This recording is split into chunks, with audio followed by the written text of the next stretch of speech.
I'm so glad I'm not the only one who's dreamed of being a radish who commits tax evasion.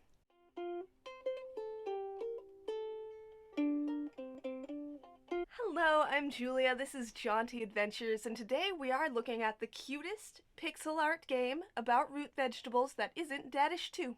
Part of me even had trouble even talking about this game because it's honestly hard for me to relate to any of you who can look at this pixel art, see the name Radish Boy Commits Tax Evasion, and not buy this game.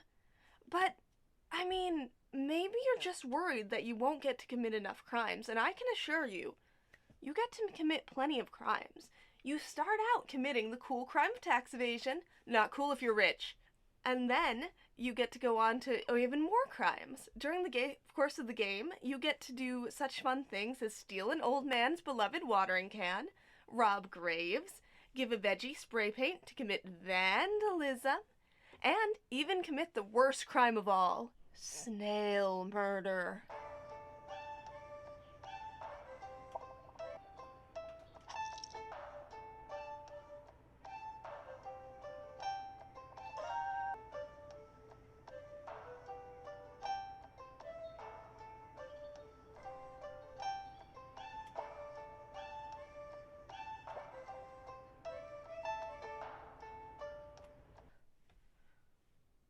Although,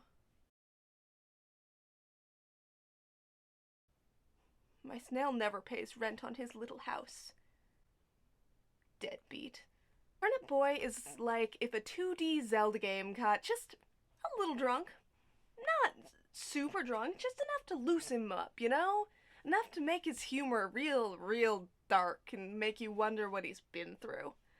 The Zelda parallels are really obvious right from the beginning. You slash a lot of grass with swords, you solve puzzles, you get into dungeons, and you even rob graves. A weirdly prevalent feature in Zelda games. It even has its own version of the Lost Woods. The sense of chaos behind its silent protagonist really feels familiar to me, as somebody who always played their childhood Zelda games just slashing cuckoos until they killed me and then not helping the villagers in the old Game Boy games. It's a world where you explore grasslands filled with danger, solve puzzles, and get through dungeons. The tone varies from really silly to actually pretty creepy towards the end, with a few setups that hit a little close to home right now. It's definitely a game that went into development during 2020, if you get my drift. This is a game where half the fun is discovering this world for yourself, so it's hard for me to say much about the game without ruining it. But suffice to say, the puzzles never get too crazy hard, and combat's mostly pretty easy, with a few really tough bosses towards the end that gave me quite a bit of trouble. The campaign's pretty short, but longer if you want to get completion, which is assisted by a three-eyed cat who blinks into existence. So, you do. Completion consists of getting all the hats and ripping up every available piece of paper. It also ends with an incredibly jaunty original song, which, I mean, A+.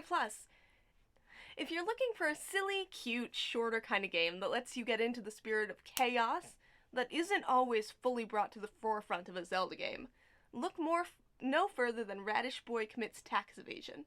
You won't be disappointed. Though, if you need a game with zero snail murders and about a root vegetable, you will have to play Dadish 2 instead. I'm dreadfully sorry.